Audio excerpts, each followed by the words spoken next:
Hi, welcome to Richard Kabili YouTube channel, and for today's tutorial, I will be teaching you on how to turn on and off speak words and typing feedback on iPhone X. But first, can you subscribe to this channel and don't forget to hit the subscribe button and the bell to notify you for the new updates. And let's start.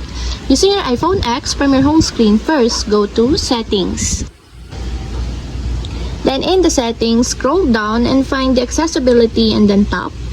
Then in the accessibility, go to vision section and then tap the spoken content. Then in the spoken content, scroll down and then tap the typing feedback.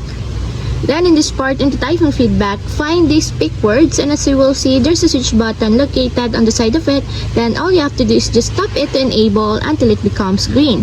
When the speak word is enabled, it will speak whole words while typing. And if you want to disable or turn off, just tap again the switch button, just like this.